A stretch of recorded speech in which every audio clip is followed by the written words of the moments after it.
Fala, nação, saudações rubro-negras do maior campeão brasileiro da Liberta, Clube de Regatas do Flamengo, hoje dia 23 de janeiro de 2026, sexta-feira. Mengão continua sua preparação aí para enfrentar o Fluminense nesse final de semana e teve atualização com relação aí à proposta que o Flamengo enviou pelo Lucas Paquetá. O Bruno de Andrade, da ESPN, ele tem aí informações a respeito dessa recusa. Parece que essa primeira proposta foi recusada. O Flamengo estava aguardando o retorno do BAP, né, para que pudesse enviar essa primeira proposta. Então, a primeira proposta parece que foi recusada, mas a negociação ainda está ocorrendo. E o Flamengo, a diretoria, a presidência e o departamento de futebol têm esperanças de que o desfecho possa ser positivo ainda para essa janela. Vamos conferir as informações aí do Bruno de Andrade, já agradecendo aqui, dando créditos ao canal ESPN, e daqui a pouquinho eu trago aqui o canal UOL com o jornalista Mauro César, que vai trazer informações aí da preparação do Flamengo para o clássico contra o Fluminense. Vamos acompanhar aqui o Bruno Andrade? Vamos para informações aqui. Ou para a informação do Paquetá, que o pessoal está ansioso e está na nossa, não é home, como é que fala? Live. Thumb. Tá Na nossa thumb, o Bruno Andrade. Qual que é a atualização? Se não tiver, ele tem que inventar. Não, hoje, agora mais cedo, o Ben Jacobs, que é dos principais jornalistas ali do Reino Unido, disse que era expectável, convenhamos, que a proposta do Flamengo enviada ontem, oficializada ontem, os 40 milhões de euros globais, 35 de euros mais 5 de euros por objetivos fixos, 35, 5 objetivos, 40 milhões de euros, foi recusada pelo West Ham. Não surpreende, até porque ontem, quando eu trago essa informação juntamente com o Pedro Ivo, aliás, confirmando o valor que a gente sempre tinha dito, ou sempre disse, desde a semana passada, que o Flamengo desenhava essa proposta, 35 mais 5, ela foi oficializada, o West Ham pede 45. Então, se o West Ham pedia 45, pede 45 no caso, e o Flamengo oferta 5 milhões a menos, na verdade, são 10 milhões de euros líquidos a menos, porque depois a gente não tem aqui os pormenores desses valores variáveis, a parte de objetivos. Então, essa diferença de 5 milhões de euros, podendo ser 10 milhões de euros, claramente que para já não foi bem vista pelo West Ham, que pedia os 45, mas enfim, é um processo muito... É devagar, mas vai progredindo, porque no começo das conversas, lá em dezembro, quando já existiu ou começou o acordo verbal entre Paquetá e Flamengo, o contrato de 4 anos, o West Ham pedia 57 milhões de euros. No último fim de semana aconteceu a tal reunião que a gente trouxe aqui, que aconteceria entre acionistas e diretoria do West Ham. Esse valor desceu de 57 para 45, ou seja, uma diferença de mais de 10 milhões de euros. E quando você desce de 57 para 45, você passa a mensagem clara que, olha, estou disposto a negociar. Exatamente. Estou disposto a ouvir uma proposta que chegue perto daquilo que eu quero. E o Flamengo hoje nos 40, o West Ham no 45. Exatamente. Então, a última informação, eu não confirmei ela ainda, tento confirmar, eu estou tentando confirmar, mas não me surpreende, porque o jornalista é muito credível e porque ontem a gente trouxe a informação que a diferença existia. Então, é natural que o não tenha acontecido. Mas o Flamengo, pelo menos aquilo que eu apurei ontem, e para mim serve como verdade ainda hoje, por enquanto o Flamengo não aumenta essa proposta. Porque o Flamengo considera que 40 milhões de euros para o Paquetá, 28 anos, daqui 6 meses entra no último ano de contrato e dificilmente você consegue uma grande venda de um bom jogador, independentemente da qualidade dele no último ano de contrato. O Paquetá começou a temporada já dizendo que não renovaria o contrato, aliás, uma informação que eu trouxe com o Felipe lá no comecinho da nossa live, nos primeiros dias, nas primeiras semanas do Fala Fonte. Então, essa negativa do West Ham não preocupa o Flamengo por enquanto. Porque ontem, mesmo sabendo que essa proposta ainda não ia ao encontro do que pedia o West Ham, ou do que pede o West Ham, o Flamengo passava a imagem, a mensagem de muito confiante, de tranquilo, de acreditar na negociação, porque tem o sim do jogador, porque confia que o valor é justo, porque o técnico português Nuno Espírito Santo já aceita perder o Paquetá agora e colocou essa batata quente nas mãos da diretoria. Então, enfim, é uma novidade, o não, diria que não oficial, mas oficioso por parte do West Ham, mas o nome continua em cima da mesa, a confiança continua muito grande, os valores continuam lá. Então é um Flamengo que não desiste por conta dessa negativa. Veremos então os próximos capítulos. ainda acredito, agora é só acreditar, é só feeling, não é informação, que mais cedo ou mais tarde, mais 1 milhão aqui ou menos 1 milhão ali, o Paquetá fecha com o Flamengo, porque não há clima para ele. Ele não joga no próximo sábado amanhã. A gente trouxe também durante a semana. Ele não jogou contra o Tottenham no último fim de semana e não vai jogar agora amanhã contra o Sunderland pela Premier League, porque ele já passou a mensagem que quer voltar ao Brasil, quer fechar com o Flamengo e o treinador entendeu. Então são muitos pontos favoráveis para essa negociação, apesar dessa diferença de 5, podendo ser, claro, 10 milhões de euros por conta do valor variável. Parece até a questão do Gerson um pouco com o Zente, né? Porque o Gerson tinha avisado o Zente que não ia ficar, que ele queria voltar para o Brasil. Aí o Cruzeiro fazia proposta, o Zente recusava. Mas parece questão de tempo a questão do Paquetá no Flamengo. Então, porque aí um outro ponto que eu tenho, não sei se o Bruno tem, né, essa informação por lá, é o seguinte: o Flamengo tem alguma concorrência? Acho que não. Porque o Paquetá já recusou sondagens. Concorrência tem, mas o Paquetá não vai aceitar. O Paquetá mas tem, muito claro, mas tem alguém querendo pagar mais de 40 milhões de euros? Quando surge essa negociação envolvendo o Flamengo e o West Ham, muito se falava do Tottenham. E o Tottenham, naquele momento, até aceitava pagar os tais 57 milhões de euros ou até 50 milhões de euros pelo Paquetá. Mas não adianta, o jogador está muito bem organizado no seguinte: ou volta para o Brasil, para o Flamengo, ou continua no West Ham, enfim, contra a sua vontade, mas nunca forçando a saída. Acho que não custa aqui reforçar que, por mais que ele queira sair, por mais que ele já tenha acertado um acordo verbal com o Flamengo, por mais que ele já tenha conversado com o treinador, o Paquetá é muito bem visto e sempre viu ali dentro do West Ham um abraço, um carinho muito grande por conta dos últimos problemas que ele teve, aquela questão das apostas, uma eventual suspensão na Premier League, e o West Ham abraçou ele. Então ele não vai forçar a saída, mas ao mesmo tempo deixou claro que quer sair. Então a concorrência, ela existe até a segunda página. O Tottenham ou outros clubes até podem procurar o West Ham, e o West Ham até pode aceitar, mas depois chega o Paquetá e fala que não, que ele quer o Flamengo. Então, Exatamente. Nesse ponto, a negociação continua sendo muito favorável para o Flamengo, apesar dessa recente negativa. E até foi se falado nos últimos... Aí, atualização aí do Bruno Andrade no canal ESPN, trazendo aí realmente que a proposta de 40 milhões de euros eram 35 milhões fixos, mais 5 milhões variáveis em bônus, e esse adicional, que era a proposta do Flamengo, essa proposta, a princípio, foi recusada. A primeira proposta oficial do Flamengo pelo Lucas Paquetá. Mas, como o Bruno disse, né, e a gente vem acompanhando o caso há muito tempo, a gente percebe que o jogador quer jogar no Flamengo. Então, isso aí conta muito para essa negociação do Paquetá com o clube e também exigindo e pedindo uma liberação lá do West Ham, né?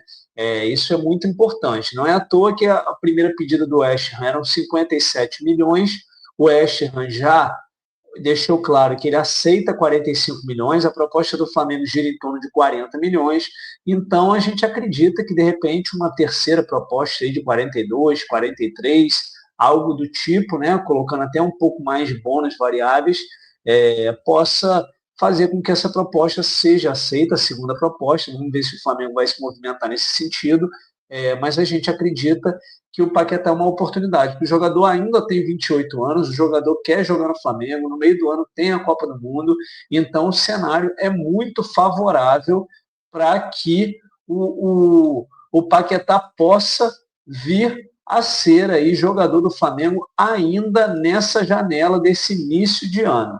Agora vamos aí ver a informação aqui de Mauro César.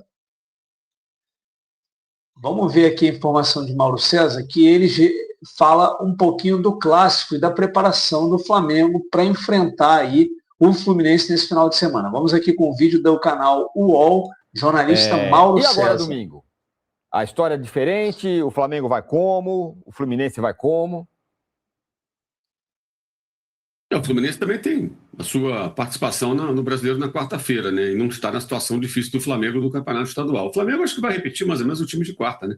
Acho que bem parecido. Na quarta-feira, titulares, de fato, do Flamengo eram o Rossi, o Léo Pereira, o Pulga e o Carrascal. Os outros todos em geral, são reservas. Todos eles. E um deles é da base, que é o Daniel Salles, jogou na lateral esquerda. Eu imagino que ele vai repetir mais ou menos esse time, algo próximo disso, deixando o que seria a força máxima, né, para o jogo de quarta-feira, que eu imagino. mas não tem essa informação, né? Acho que nem o Felipe ainda decidiu o que ele vai fazer exatamente, né? Deve estar pensando no que fazer, até porque os resultados de ontem não ajudaram muito o Flamengo, né?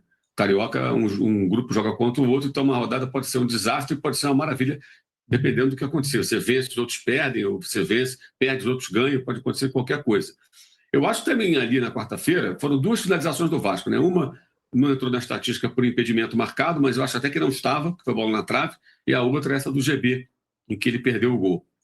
Depois 32 arremates do Flamengo. Eu acho que também entra muito aí, além da eficiência do Flamengo, o trabalho muito fraco do Fernando Diniz nesse jogo, né? A maneira como o Vasco jogou mal, como o técnico preparou mal sua equipe, o Vasco foi muito mal mesmo. Isso acho que amplificou um pouco aí isso que se viu em campo. E aí tem muita gente que não entende. O time correu. Cara, o time vai correr. A questão de você antecipar uma programação de estreia de quem está se preparando é que você faz um trabalho de preparação, isso é óbvio, no começo de uma temporada, para dar uma base aos jogadores, uma base física, e depois você faz manutenção disso a temporada inteira. Porque você pode ter no máximo aí, eventualmente, como vai ter a Copa do Mundo, que não vai ser convocado, ter um período aí para se recondicionar. Mas muitos jogadores não terão essa chance ao longo do ano inteiro. Então você faz uma base física, prepara adequadamente, estreia na hora certa para você ter manutenção. É o que fazem os times lá da Europa, onde tem pré-temporada de verdade, onde acontece isso. E o Flamengo teve que antecipar. Isso, evidentemente, não foi bom. Eles vão ter que repensar uma série de questões com relação a um jogador ou outro. E não significa que os caras vão ter distensão no meio do jogo. Mas isso pode pesar para o jogo seguinte ou para o outro, daqui a uma semana. Aí não se sabe, vai depender do organismo de cada um. Não era o ideal estrear. Agora o Flamengo tem uma forma de jogar, né? Muito clara, definido, os jogadores conhecem os movimentos, e entrou com muito apetite, dominou completamente o Vasco.